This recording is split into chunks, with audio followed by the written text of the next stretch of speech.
Bismillahirrahmanirrahim. Assalamualaikum warahmatullahi wabarakatuh. Selamat pagi anak-anak semuanya.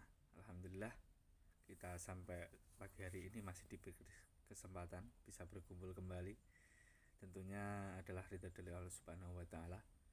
Sebelum kita mulai, marilah kita bersama-sama membaca Ummul Quran dan juga doa sebelum belajar, agar belajar pada pagi hari ini kita semuanya mendapat kemanfaatan dan keberkahan tentunya. Marilah saya hantarkan untuk surat Al-Fatihah dan nanti kita bersama-sama membaca doa sebelum belajar. Biridallah wa salawatu Rasulillah. Al-Fatihah. A'udzubillahi minasyaitonirrajim. Bismillahirrahmanirrahim. Alhamdulillahirabbil alamin arrahmanir rahim maliki yaumiddin. Iyyaka na'budu wa iyyaka nasta'in ihdinas siratal mustaqim siratal ladzina an'amta 'alaihim ghairil maghdubi 'alaihim waladdallin. Bismillahirrahmanirrahim. Raditu billahi robba wa bil islami dina wa bi muhammadi wa rasulullah rabbi zidni ilma warzuqni fahma. Amin. Oke anak-anak, sebelum kita mulai untuk pagi hari ini, yaitu kita akan mengulas terkait dengan zakat. Kita sudah mempelajari, tentunya kita juga sudah melaksanakan apa yang dinamakan zakat. Tentunya anak-anak ketika bulan Ramadan kita akan mempelajari atau memahami dulu yang namanya ketentuan-ketentuan zakat fitrah dan apa pengertian zakat fitrah serta apa hukum zakat fitrah bagi seorang muslim. Yang pertama adalah pengertian, yaitu sebuah zakat. Apa yang dinamakan zakat? Apa pengertian zakat? Zakat secara bahasa atau secara lughah yaitu tumbuh, berkembang atau berkah, itu menurut At-Tirmidzi. Atau dapat pula berarti membersihkan atau mensucikan, sebagaimana firman Allah dalam surat At-Taubah ayat 93. Itu ayat 103. Ambillah zakat dari harta mereka guna membersihkan atau mensucikan. Sedangkan menurut terminologi syar'i atau menurut istilah zakat berarti kewajiban atas harta atau sejumlah harta tertentu untuk kelompok tertentu dalam waktu tertentu. Itu namanya zakat. Selanjutnya, bagaimana dasar hukum zakat? Dasar hukum zakat merupakan prinsip untuk menegakkan struktur sosial. Zakat bukanlah derma atau sedekah biasa. Ini adalah iuran wajib. Ini adalah perintah Allah yang harus dilaksanakan. Jadi hukum zakat fitrah ini adalah wajib, bahkan dan juga menjadi salah satu pondasi atau menjadi rukun Islam yang ketiga.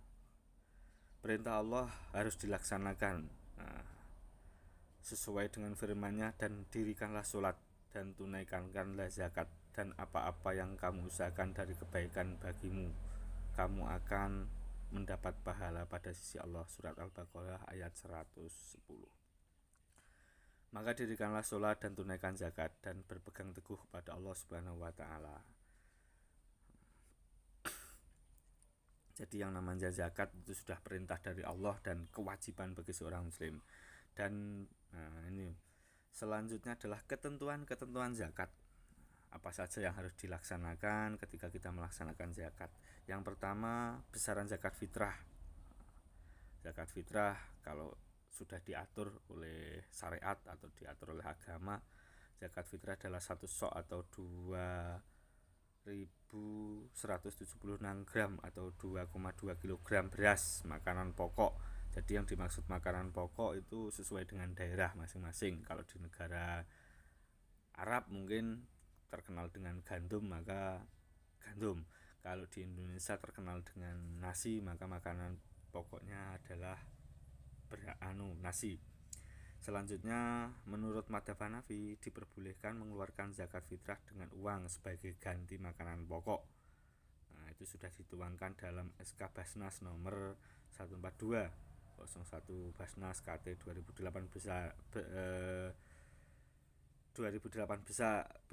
besaran zakat ditentukan senilai 38. Yang ketiga, waktu mengeluarkan zakat fitrah adalah adalah sejak bulan. Nanti kita akan menjelaskan, sudah nanti juga akan pada penjelasan terkait dengan waktunya kapan dan terakhirnya kapan. Yang ketiga, panitia zakat atau kita kenal dengan yang namanya amil. Selanjutnya adalah syarat dan rukun zakat fitrah. Apa saja yang harus dipenuhi bagi seorang muzaki? Yang pertama, syarat wajib zakat fitrah, yaitu Islam, jelas.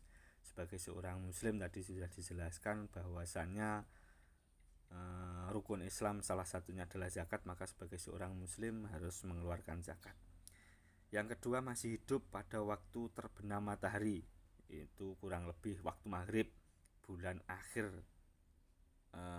bulan Ramadan pada malam hari raya Idul Fitri. Dia masih menemui sedikit waktu Idul Fitri, maka dia wajib mengeluarkan zakat. Yang ketiga, mempunyai lebih makanan baik untuk dirinya maupun untuk keluarganya.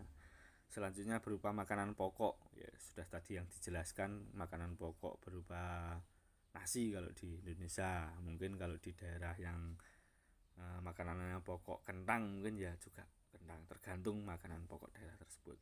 Selanjutnya rukun zakat fitrah. Rukun zakat fitrah yang pertama niat, sebagaimana sudah kita pahami, sudah kita hafalkan, salah satunya itu niat. Terus ada pemberi zakat, berarti muzaki. Kita kenal dengan muzaki. Ada penerima zakat mustahik, ada 8 golongan yang nanti juga akan saya jelaskan di akhir. Ada barang atau makanan pokok yang dizakati. Selanjutnya ukuran zakat fitrah tadi sudah saya nukil, sudah saya cuplik di awal. Kemudian di sini berapa ukuran zakat fitrah? Ukuran zakat fitrah adalah 2,5%. Untuk zakat itu ringan, yang berat pahalanya. Zakat fitrah dari Ibu Umar berkata, ini dasar hukumnya. Dari Umar radhiyallahu berkata, Rasulullah telah memfardukan zakat fitrah 1 sok dari kurma atau gandum atas budak orang merdeka laki-laki dan perempuan, baik anak kecil dan orang tua di seluruh kaum muslimin. Selanjutnya, siapa saja yang berhak menerima zakat? Nah, yang berhak menerima zakat ada 8 golongan atau kita kenal dengan mustahik.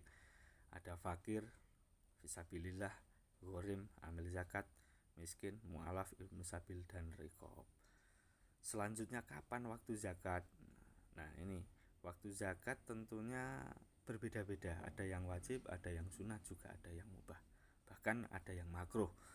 Ini dijelaskan di sini adalah waktu yang harus atau yang wajib, atau mungkin mubah. Waktu yang harus itu tentunya waktu yang sunnah, yaitu waktu yang dari awal bulan Ramadan sampai dengan akhir bulan Ramadan. Selanjutnya waktu yang wajib, seperti tadi yang dicontohkan di awal, bahwasanya waktu yang wajib untuk mencari zakat adalah kurang lebih dia itu masih hidup di akhir bulan Ramadan dan menemui bulan Syawal, sedikit di bulan Syawal. Waktu afdal yaitu setelah sholat subuh pada hari akhir Ramadan, yaitu mau menjelang atau berangkat Idul Fitri, sebelum sholat Idul Fitri. Waktu yang makruh setelah sholat Idul Fitri sampai sore hari pada tanggal 1 Syawal. Kemudian waktu haram setelah matahari terbenam pada waktu hari raya Idul Fitri atau tanggal 1 Syawal. Mungkin cukup itu saja yang bisa saya sampaikan. Mudah-mudahan bisa bermanfaat dan tentunya bisa kita amalkan sebagai seorang muslim. Cukup sekian, marilah kita berdoa bersama-sama dengan membaca alhamdulillah. Mudah-mudahan mendapatkan ridho dari Allah Subhanahu wa taala. Alhamdulillahirabbil alamin. Wassalamualaikum warahmatullahi wabarakatuh.